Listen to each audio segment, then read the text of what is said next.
qui nous embête. Salam alaikum les gars, c'est Hous et aujourd'hui on se retrouve pour le 8e épisode de la saison 3 de La vie de Hous. C'est un film, série qui raconte le quotidien d'un jeune créateur de contenu sans moyens ni contact mais plein d'envie et ambitieux. Aujourd'hui ce sera un épisode un peu particulier parce qu'on est au festival de Cannes. Je suis arrivé à Cannes il y a moins de 2 heures et là je tourne dans ma chambre d'hôtel. Normalement je suis là pour 5 jours, mais c'est pas en tant que Hous le retour que je suis ici. C'est en tant qu'étudiant d'une université qui permet à certains de ses élèves d'aller couvrir le festival de Cannes. En gros je suis là pour alimenter le blog et les réseaux sociaux de cette initiative à travers des articles, des interviews, des vidéos, etc. Et en échange, en raison des subventions que reçoit l'université, je paye beaucoup moins cher mon voyage. Pour vous donner un ordre d'idée, si j'étais venu par mes propres moyens, j'aurais payé à peu près 800 € pour 4 nuits d'hôtel et un aller-retour en train. Là, je paye un peu moins de 400 €. Mais c'est pas parce que je suis là pour le compte de l'université que je vais pas alimenter ma chaîne et mon blog, parce que c'est une opportunité exceptionnelle, mais aussi parce que être présent cette année en 2025 au festival, c'est vraiment très symbolique pour moi. Les plus assidus d'entre vous savent que j'y étais également l'année dernière, mais dans des conditions beaucoup plus bancales. Cette année, j'ai la chance d'avoir un logement pour peu cher et surtout une accréditation. Et les accréditations sont ultra importantes puisque si t'en as pas, tu ne peux pas assister à des films. L'année dernière, j'avais rien de tout ça. Mais malgré ces conditions, j'y avais été et au culot, j'avais réussi à avoir Megalopolis de Francis Ford Coppola. Et surtout, j'avais passé une superbe journée que je ne demandais qu'à revivre. Parce que l'ambiance à Cannes pendant le festival, c'est vraiment quelque chose d'indescriptible. L'opportunité de mon université est donc tombée à pic. Et comme je suis quelqu'un qui aime partager, je vais essayer de vous la faire vivre le plus fidèlement possible. Pour l'instant, j'ai réussi à choper 15 séances sur 4 jours. Ça va être donc un vrai marathon. Mais en plus des films qui vont me prendre beaucoup de temps,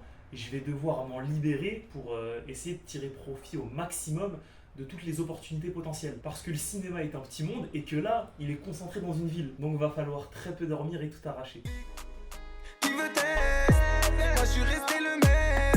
À deux dans la mer. J'espère qu'on y arrivera mon frère. Zone à la recherche de tal. Il faut les grands mais graille des tocs. J'suis dans le bâtiment, je roule un doré.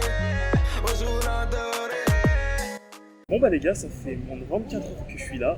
Et c'est déjà à la hauteur de mes attentes. Dans l'intro, j'évoquais l'ambiance vraiment particulière du festival. Outre la plage et le soleil qui subliment le moment, je voulais vraiment parler de l'effervescence collective qui émane du festival. Et elle est un peu similaire à celle des gros événements MMA auxquels j'assiste. Tout le monde est dans un bon mood, tout le monde est souriant, tout le monde est avenant, tout le monde parle avec tout le monde. Et moi qui, à la base, n'est pas spécialement sociable, je me retrouve à avoir des bribes de conversation super intéressantes avec des inconnus. Même si ça reste du small talk qui n'a pas forcément de profondeur, d'intérêt ou de conséquences, bah ça recharge pas mal les batteries. T'as un sentiment de joie et d'apaisement qui est vraiment particulier. C'est pour ça que je suis vraiment content et reconnaissant d'être ici, alhamdoulilah. Et j'espère donc que ça perdurera, sachant que pour l'instant, j'ai toujours vu aucun film. Mais normalement, ce soir, je vais voir mon premier, celui d'un réalisateur tchétchène qui parle d'un mec qui veut construire une maison futuriste dans les montagnes du Caucase. Donc ça me hype pas mal.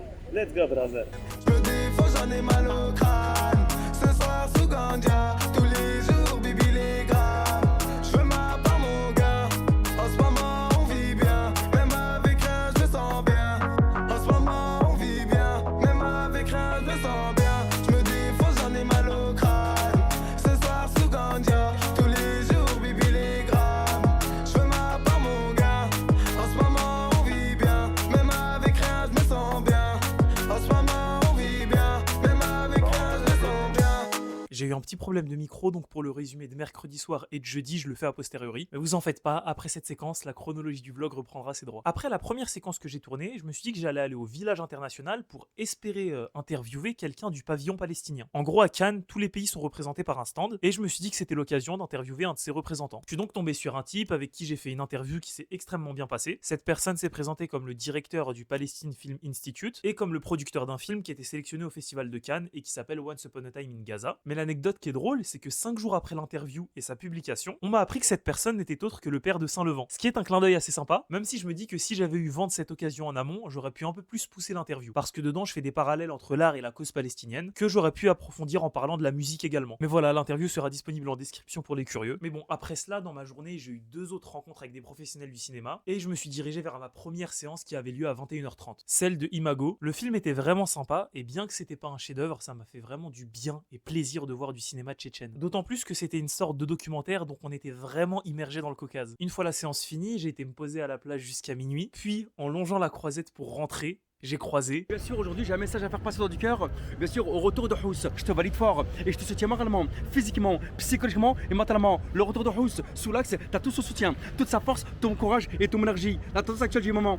Housse le retour en petit comité restreint, c'est pas le mec Housse le retour, j'ai envie de te dire. C'est dingue à quel point en vrai il était calme et hnin. On pourrait ne pas le penser quand on connaît ses vidéos, mais il dégageait vraiment une sérénité et une énergie apaisante. Mais bref, je suis rentré et je me suis couché à 2h du mat, et le lendemain, rebelote, réveil à 5h30, petit déj à 6h30, montage de 7h30 à 8h, et première vraie journée de projection avec une séance à 9h du mat. Celle de Nouvelle Vague, un film qui raconte le making-of d'À bout de souffle de Jean-Luc Godard, mais c'est pas un documentaire, c'est une fiction qui vise à rendre hommage à la Nouvelle Vague, mais qui tire parfois un peu vers le fanservice. On a un nombre incalculable de citations, de références et de name dropping, et parfois c'est un peu forcé. Tout comme les comédiens qui interprètent à merveille leur rôle, mais qui posent sans cesse le contexte de leurs actions à base de je suis un tel et je viens faire telle chose afin de bien recontextualiser. Du coup, ça sonne très faux, et c'est d'autant plus dommage parce que ça fait que la forme du film est totalement aux antipodes de la philosophie de Godard, qui lui véhiculait la spontanéité et le réalisme. Il y a donc une dissonance entre la forme du film et le propos qu'il véhicule, mais ça m'a pas empêché de passer un bon moment,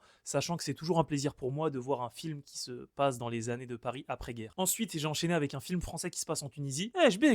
Pardon. Et encore une fois, le film était cool, mais c'est dommage parce qu'il raconte le quotidien de 3 Africaines subsahariennes en Tunisie, mais il ne creuse pas spécialement le sujet. Il raconte 3 destinées assez compliquées, mais la situation géopolitique globale sert plus de décor et n'est pas vraiment approfondie. Les histoires des 3 héroïnes principales auraient pu être transposées dans n'importe quel cadre, ce qui limite un peu la portée du film. Et là, quand je sors de cette séance, il est 13h45, mais pile à ce moment-là, dans un groupe, quelqu'un envoie un message pour dire qu'il donne une place pour le film Woman and Child et sa première projection au Grand Théâtre Lumière, donc qui est précédée de la montée des marches. Et ce qui est drôle, c'est que ce film-là, en tout début de festival, je ne comptais pas le voir, puis quand je suis arrivé, j'ai appris qu'il avait été réalisé par un réalisateur dont j'avais extrêmement apprécié le dernier film. C'est pourquoi je m'étais dit que j'essaierais de le voir pendant le festival. Et là, l'occasion est super bien tombée. C'est pour ça que je me suis direct manifesté pour le billet, que j'ai foncé à ma chambre d'hôtel pour mettre mon t-shirt Housse le retour, et que je me suis rendu au Grand Théâtre Lumière pour fouler le tapis rouge. Accomplissement qui est extrêmement surcoté. Parce que déjà, bon, c'est uniquement une action que tu fais pour les caméras, mais même sans ça, et en se prenant au jeu du Festival de Cannes,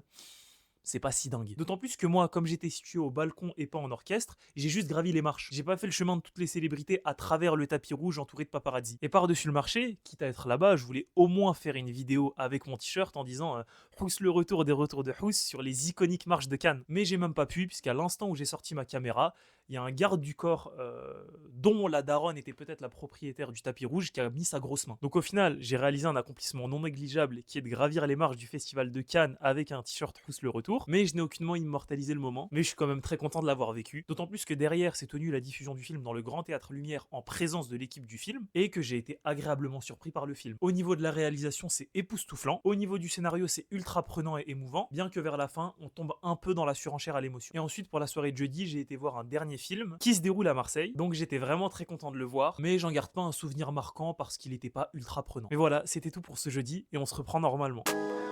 C'est la galère, rien que ça fume des spliffs. Eux ils prennent plein de pif.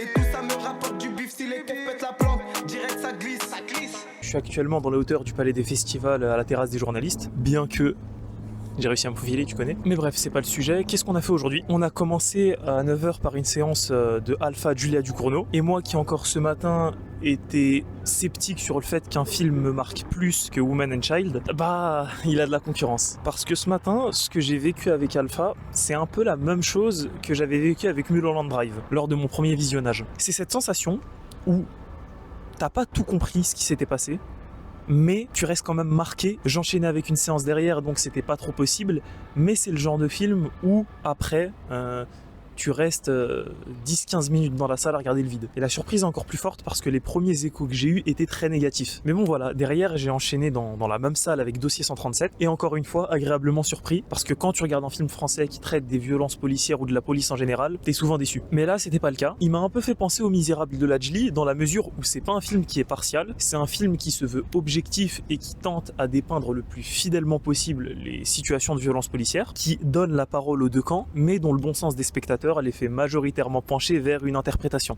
ce qui est plutôt fidèle à la réalité en fait. Et là je viens de sortir de Chronique des années de Braise, qui est un film que j'attendais énormément, mais pas à Cannes. Parce qu'en gros, avant de partir, j'ai écrit différents articles sur le festival de Cannes, Et à un moment, je lisais un livre qui parlait de ce film-là, mais qui l'évoquait juste comme la Palme d'Or 75 et la première Palme d'Or africaine et algérienne de l'histoire du cinéma. Donc moi, quand j'ai su ça, je me suis dit que ce serait intéressant pour ma culture que je le regarde. Et lorsque j'ai préparé mon voyage à Cannes et que j'ai vu le programme de la sélection de cette année, j'ai vu qu'il était diffusé. C'est pourquoi j'ai directement foncé et c'est un des films que je voulais le plus, malgré le fait que ce soit une ancienne sortie. Tout simplement parce que c'était très symbolique pour moi de le voir 50 ans après l'année où il a gagné la Palme d'Or dans la ville où il l'a gagné. D'ailleurs, ce qui est drôle, c'est que cette séance était précédée par un discours de Thierry Frémaux, donc le directeur général du festival, par le fils du réalisateur et par Sofiane Zermani, qui est Fianso, que j'ai essayé d'interviewer à la fin du film, mais qui était pas mal occupé, donc à qui j'ai laissé ma carte, en espérant qu'il me recontacte, même si je me fais quasiment aucun espoir. Mais bon, pour revenir au film, le problème, c'est que je me suis endormi devant. Pas parce qu'il était ennuyant, mais parce que, comme j'ai pas arrêté de le dire durant ce vlog, ça fait vraiment 5 nuits que je dors moins de 5 heures. Et à un moment, malgré toute l'adrénaline que tu peux avoir, la fatigue te rattrape. Mais bon, elle m'a hit 10-15 minutes et après j'ai pu suivre le film, qui était assez long vu qu'il durait 3 heures, mais qui était magnifique. Déjà parce qu'il raconte l'histoire de l'indépendance algérienne, mais il la raconte pas juste de 54 à 62, mais depuis le début de la Seconde Guerre mondiale. Donc on a vraiment un film qui revient aux prémices de l'indépendance algérienne et qui explique ses racines et ses ramifications par le biais d'une magnifique réalisation. Et c'est encore plus fort parce que la morale ou le sous-texte du film, c'est que le colonialisme ne pourra et ne peut être défait que par la lutte armée, ce qui est plutôt actuel, sachant que le film est sorti il y a 50 ans. Comme quoi... Mais bref, là après ce film, je devais en avoir 2. Mais honnêtement, j'ai annulé les 2. Premièrement, puisque c'était pas des films que j'attendais de fou. Mais aussi parce que je sens qu'après 7 heures depuis ce matin dans des salles de cinéma, j'ai besoin de souffler un peu. Et j'ai surtout besoin de profiter de ce grand soleil avant qu'il se couche et que je rejoigne le cinéma de la plage, sur lequel sera diffusé un de mes premiers films préférés, qui est Vol au-dessus d'un nid de coucou. Ça y est, je me suis gérant. Chez nous, chacun sa peau, y'a pas de gérant. Tout le monde veut gémant, ça part. Plus de petits, plus de grands, ça parle. Bon les gars, je fais cette petite vidéo de manière impromptue parce que j'ai appris une nouvelle terrible qui va malheureusement rentrer dans la légende du Festival de Cannes. C'est le fait qu'aujourd'hui est décédé le réalisateur de Chronique des années de Braise. Allah yarhamou. Et en fait, ce qui est fou, c'est que comme je vous l'ai dit, Thierry Frémaux, Sofiane et surtout le fils du réalisateur ont pris la parole avant et ils disaient que les autres enfants du réalisateur pouvaient pas être présents car ils étaient au chevet de son père, mais sans spécialement donner plus de détails. Et c'est tout à l'heure lorsque j'étais sur la plage et que je me suis un peu renseigné sur le mec que j'ai vu qu'il était mort aujourd'hui. Je sais pas si c'est une question d'heure ou de minutes, mais le premier article sur sa mort est paru à 19h30 et la séance s'est finie à 18h.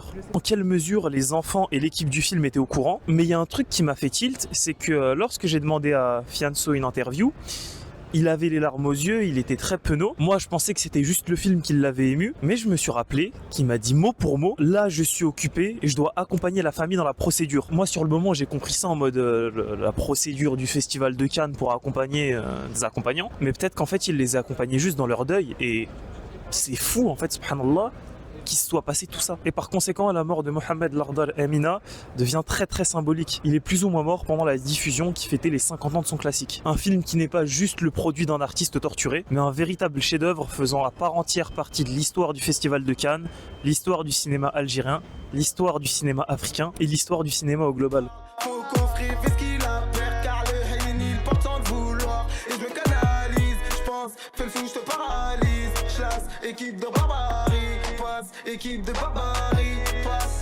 Les gars, vous connaissez votre hustler, de retour sur la terrasse des journalistes pour le dernier jour de festival. Et là, mon corps commence un peu à me trahir. Parce que hier, après la dernière séquence, je suis rentré, mais je suis pas allé au lit direct. J'ai voulu rédiger un article sur Mohamed Lardal Amina. Ce qui fait que je me suis couché à 3h et que je me suis réveillé qu'à 7h15. Sachant qu'à la base, je devais me lever à 5h30. Et j'avais ma première séance de la journée à 8h30 pour le film Sirat, que je voulais voir pas forcément pour le thème, mais parce que les rumeurs disent que c'est le prétendant le plus sérieux à la Palme d'Or. Et pour le coup, c'est un film qui est super beau. La réalisation et le sound design sont exceptionnels. Après, personnellement, j'ai pas été pris tant que ça par le scénario, mais je pourrais comprendre que certains le mettent comme numéro 1 de la compétition officielle. Même si pour moi, ça reste Alpha ou Woman and Child, sachant que j'ai pas tout vu. Mais bref, l'anecdote, c'est que pendant cette séance, à 20 minutes de la fin, on a le film les lumières qui se rallument et le son du film qui s'arrête. Donc on comprend pas, on se dit que c'est une erreur technique, on attend un peu et au bout de 20 minutes, il relance le film, donc on se doute de rien, on se dit juste que c'est un petit souci, mais en sortant, on apprend qu'il y a une coupure de courant et de réseau général dans tout Cannes. Ce qui fait que pendant la dernière journée du festival, aux alentours de 10h, on se retrouve sans électricité. C'est-à-dire que plus aucun restaurant ne tourne, que dans mon hôtel les ascenseurs ne fonctionnent plus, bref, la vraie catastrophe. Mais j'ai réussi à en tirer profit parce qu'à vrai dire, moi à 11h j'avais une séance d'un film que j'avais réservé et au final j'étais pas très chaud d'y aller et des gens du groupe avec qui je suis se sont chauffés pour aller à la plage, donc c'est ce qu'on a fait de 11h30 à 13h30 et franchement ça m'a fait du bien parce que Cannes, oui, je suis là pour le festival, mais la vérité j'aime tellement la Côte d'Azur et la plage que franchement c'est pas un truc que je vais regretter après en me disant ouais j'ai pas assez vu de films. Là j'en ai déjà vu 9 aujourd'hui et ce soir j'en ai un 10e qui est le documentaire de Julian Assange, mais en théorie j'en ai vu 11 parce qu'après la plage j'avais une séance pour un film qui était The Eagle of the Republic et qui était très sympa, ou du moins qui me hypait pas mal jusqu'à ce que je m'endorme devant. Moi je suis quelqu'un qui lutte vraiment bien avec la fatigue, mais là c'était trop pour moi. Mon corps n'a pas tenu, je me suis endormi et comme je me suis réveillé au bout de 40 minutes et que j'avais raté une grosse partie de l'intrigue, je me suis dit allez, on va quitter la salle, on va se poser ici et on va tranquillement rentrer se doucher pour préparer la dernière séance de la journée et la dernière séance du festival. Avec des faits, et faites ma vie. Je vois ces haineux qui m'envient. J'ai des frères qui m'ont trahi. Des sœurs à qui je fais plus la bise. Avec des faits, et faites ma vie. Je vois ces haineux qui m'envient. J'ai des frères qui m'ont trahi. Des sœurs à qui je fais plus la bise. Et l'endroit où je tourne cette vidéo est vraiment pas anodin parce qu'il y a pile un an, le 19 mai 2024, et j'étais devant ce même cinéum sur cette même place pour espérer gratter une place pour Megalopolis, chose que j'avais réussi à faire. Et ce qui est encore plus drôle, c'est que j'étais habillé de la même manière, mais ça c'est totalement non voulu de ma part. Mais bon, ça rend encore le truc plus symbolique, d'autant plus que j'ai le ressentiment et l'intime persuasion que beaucoup de choses que j'ai vécues au cours de l'année dernière m'ont préparé pour ces 5 jours de festival. En fait, il y a tellement de choses qui me sont arrivées et que je pensais anodines, mais qui en fait se sont bien emboîtées pour me préparer au mieux à ce voyage. Et je suis très reconnaissant pour tout ça parce que même si je fais les causes, c'est pas moi qui décide de ce qui m'arrive. Donc alhamdoulilah, parce que au moment de tirer les conclusions et le bilan, j'ai eu un festival qui a été ultra intense, mais duquel j'ai profité pleinement. Pendant lequel j'ai eu le temps de faire plein de choses. J'ai pu voir 10 films, dont un qui se passe à Paris, un à Marseille, un en Iran, un en Tchétchénie, un au Maroc, un en Tunisie, un en Algérie et un en Égypte. En bref, que des endroits que je kiffe et pour lesquels j'ai une certaine sympathie. J'ai pu profiter à fond de la plage et on a eu un temps superbe. J'ai pu rencontrer des gens super sympas et j'ai pu monter les iconiques marches du tapis rouge. J'ai assisté à des moments qui marqueront la petite histoire du festival,